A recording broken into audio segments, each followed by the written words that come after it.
subscribe the channel and press the bell icon for upcoming videos. Hello friends, welcome to my channel pharmacology concepts by Rajesh Chaudhary. तो आज की इस video पे हम बात करने वाले हैं स्टैंडर्ड एरर ऑफ रिग्रेशन के बारे में। मीन सिंपल सा कॉन्सेप्ट है, जब हम लोग रिग्रेशन करते हैं जहाँ पे x और y की वैल्यू को एक तरीके से प्रेडिक्ट करते हैं, तो सपोज उस केस में जो हमारा ग्राफ है वो क्या बनता है, वो बनता है लीनियर, है ना, इस तरीके से। बट एक्चुअल देखेंगे तो डेटा हमारा एग्जैक्ट लीनियर नहीं रहता है। डेटा हमारा ऐसे भी हो सकता है ना, ठीक है, इस तरीके से हो सकता है डेटा हमारा, ठीक है। तो ये डेटा जो क्या है हमारा एक्चुअल y की वैल्यू है, जबकि ये जो डेटा है जहाँ पे यहाँ पे फॉल करेगा इस पॉइंट पे, इस पॉइंट पे ये जो डेटा है हमारा क्या है, y कैलकुलेटेड। तो इस बीच, इनके बीच में जो है आपका मतलब y is not equal to YC, मतलब कुछ ना कुछ इसमें डेविएशन है, एरर है। तो उसी को हम निकालेंगे कि वो प्लस माइनस कितना हो सकता है। अगर हम कोई वैल्यू को प्रेडिक्ट कर रहे हैं, जैसे कि हमने x और y की बात करें तो हम लोग y की वैल्यू या x वैल्यू निकालते हैं जनरली रिग्रेशन पे। तो जैसे कि हमारा मैच होता है, हम ये अनुमान लगाते हैं कि 40 ओवर तक अगर 300 रंग हो गया तो 50 ओवर तक हो सकता है 380 रंग हो जाए। ये हमारा प्रपोज्ड है, हमारा ये प्रेडिक्शन है। बट एक्चुअल होता है क्या, नहीं होता। सेम कुछ भी डेटा ले लो, उसमें एरर के चांसेस होते हैं। तो उसी को हम कैसे निकालेंगे आज हम सीखने वाले हैं, तो इस वीडियो पे बने रहिए। बात करें इस टॉपिक की, टॉपिक हमारे बी फार्मेसी 8 सेमेस्टर के जो बायोस्टेट और आरएम सब्जेक्ट है उसमें इन्वॉल्व है। इसके अलावा एम फार्म, पीजी हो या फिर आपके पीएचडी में जो आरएम सब्जेक्ट हैं उसके लिए भी इन्वॉल्व हैं या इंपॉर्टेंट हैं। So if you want to watch my videos regarding the biostat और RM, you can check description box below और बाय यूजिंग दिस लिंक। इसके अलावा नोट्स के लिए आप मेरी वेबसाइट www.pharmacyconcepts.in विजिट कर सकते हैं। So let discuss about the topic. चलिए, आपने बेसिक कॉन्सेप्ट समझ गया कि हम क्या बात करने वाले हैं। So estimation of the deviation from the actual value of variable. तो जो भी हमारा वेरिएबल है, चाहे वेरिएबल x हो या y हो, उस वैल्यू से हमारा जो कैलकुलेटेड वैल्यू है वो कितना वेरी है, कितना उस पर डेविएशन है, उस चीज़ को हम लोग निकालेंगे स्टैंडर्ड एरर ऑफ रिग्रेशन पे। तो हमारे पास डेटा दिया रहता है, वो हमारे पास दिया रहता है इस तरीके से, सीरियल नंबर, ये x है और ये y है, ये x और y की वैल्यूज है, ठीक है। तो सबसे पहले हमको तो y या x को एस्टिमेट करना है ना, तभी तो उसके एस्टिमेशन के बेस पे हम ये जस्टिफाई करेंगे कि वो जितना हमारा वैल्यू आया उतना है या नहीं, मतलब प्लस माइनस हो सकता है, एरर हो सकता है। तो इस केस में अगर हमको y ऑन x निकालना है तो फॉर्मूला क्या होता है, y is equal to a plus B x.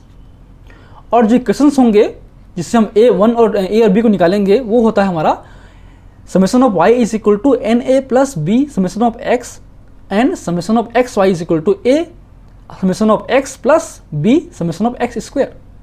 Similarly अगर हम लोग x की हेल्प से y निकाल रहे थे, इस केस में अगर हम लोग x ऑन y मतलब x को कैलकुलेट करेंगे with the help of y variable का वैल्यू दिया रहेगा तो हम उसके बेस पे x का निकाल सकते हैं, अगर x दिया रहेगा तो y का निकाल सकते हैं। तो फॉर्मूला क्या होगा, x is equal to a plus B Y. तो इससे निकालने के लिए हमको यूज़ करना पड़ेगा दो इक्वेशन, इक्वेशन नंबर 1 और equation number 2। x is equal summation of x is equal to na plus b summation of x summation of y and summation of X Y is equal to a summation of y plus summation of y square b, ठीक। तो इसका detail video already हमने first video में discuss कर चुके हैं, आप उसको दोबारा देख सकते हैं, ठीक है। चलिए हम लोग शॉर्ट में डिस्क्राइब करते हैं। तो उसके लिए हमको एक्स स्क्वायर, वाई स्क्वायर और एक्स वाई की जरूरत पड़ेगी, तो इसको हम लोग कर लेंगे कैलकुलेट। तो ये हो गया हमारा कैलकुलेशन हो गया। इस x को हम एक्स स्क्वायर कर लिए, y को y स्क्वायर कर लिए और एक्स वाई कर लिए, तो ये डेटा आ गया। ये हमारा क्या है, ये जो वैल्यूज़ हैं वो क्या है, सम की वैल्यू है, सभी की सम की वैल्यू है 26, 34, 158, 270 या 205, ठीक है। अब इन वैल्यूज़ को इन फॉर्मूला पे हम लोग पुट करेंगे तो उसकी हेल्प से हमको क्या होगा, a और b निकल जाएगा, है ना। अगर हमको y निकालना है, यहाँ पे सॉरी, यहाँ पे एक्चुअली ये x होगा, ठीक है। यहाँ पे xy है, यहाँ पे y है, तो यहाँ पे x होगा। ये हमारा इक्वेशन नंबर 1, इक्वेशन नंबर 2। तो पहले केस में हम लोग y निकाल लेते हैं, ठीक है। तो हम इक्वेशंस को पुट कर देंगे जो वैल्यूज होगा, जैसे कि आपका समेशन ऑफ y मतलब y कहाँ पे होगा, y हमारा ये है 34, है ना। 5a, 5 क्या है, n मतलब नंबर ऑफ सैंपल, a क्या है हमको निकालना है, 26 कहाँ से आया, 26 आया हमारा इस फॉर्मूला से समेशन ऑफ x से, ये 26 है ना, तो उसकी हेल्प से हम निकाल लेंगे। फिर क्या करते हैं हम लोग, हम इन दोनों को इक्वल करते हैं। कैसे करेंगे इक्वल, 26/5 कर दो, जो भी आंसर आएगा, आंसर हम आएगा 5.2 आएगा, उसको मल्टीप्लाई कर दो यहाँ से, तो ये बन गया हमारा इक्वेशन इस तरीके से। ठीक है, अब इनको माइनस कर लो, ये कट गया, यहाँ माइनस करेंगे तो इस तरीके से वैल्यू आएगा, तो अल्टीमेटली बी की वैल्यू निकल गया 1.2। सेम इक्वेशन नंबर 1 से हम फिर निकाल लेंगे आपका ए की वैल्यू, है ना, तो अल्टीमेटली क्या हो गया, y equal to 0.56 plus 1 plus 2x, ये हो गया y की वैल्यू। इससे हम लोग जो हैं y c की वैल्यू निकाल सकते हैं। क्या होगा, y c होगा, क्योंकि ये हमारा ऑब्जर्व्ड वैल्यू नहीं है, ये हमारा कैलकुलेटेड वैल्यू है जो हमने इस फॉर्मूला से निकाला। सेम अब चलिए हम निकालते हैं y का error, standard error of regression of y। ठीक है, तो y का क्या हो फॉर्मूला, ये फॉर्मूला हो गया हमारा y का इस डेटा के लिए, डेटा इसके लिए, ये हमारा x है, y है, तो इस केस में हम लोग y c निकाल लेंगे, यह y c है, हम y c की वैल्यू निकाल लेंगे, तो कैसे निकालेंगे, 0.56 प्लस 1.2 इंटू आपका y की वैल्यू क्या होगा, ये x की वैल्यू है, तो 2 इंटू 1.2 प्लस 56 करेंगे तो वैल्यू आएगा हमारा y c की वैल्यू निकल गया इस तरीके से। तो इसको हर एक के लिए हम लोग निकाल लेंगे वैल्यू y c का, है ना, ये हो गया वैल्यू y c का। अब इनके बीच में डिफरेंस क्या है, डेविएशन क्या है, तो जो फॉर्मूला है डिवीजन का वो होता है हमारा standard error for the y x, मतलब y के लिए होगा हमारा summation under root summation of y minus Y C square upon n, तो ये हो गया हमारा एरर रिग्रेशन का। ठीक है, तो इसके हमको निकालना पड़ेगा y minus Y C, difference जो भी है, तो ये डिफरेंस हमने निकाल लिया, है ना। कैसे निकाला हमने, y की वैल्यू क्या है, ये y की वैल्यू है और ये वाई सी की वैल्यू है, बस आपको माइनस कर देना है। 3 माइनस 2.6 0.04, 4 माइनस 5.36 माइनस 136, ये निकल गया हमारा वैल्यू, है ना। अब इसका करना है स्क्वायर, इनको स्क्वायर कर दो वैल्यूज़ को, है ना, मतलब 4.04 इंटू 0.04, तो ये हो गया वैल्यू 0.0016, तो इस तरीके से वैल्यू निकल गया। अब इनको जो है सम कर लो, ये हो गया हमारा summation of y minus Y C square का समेशन।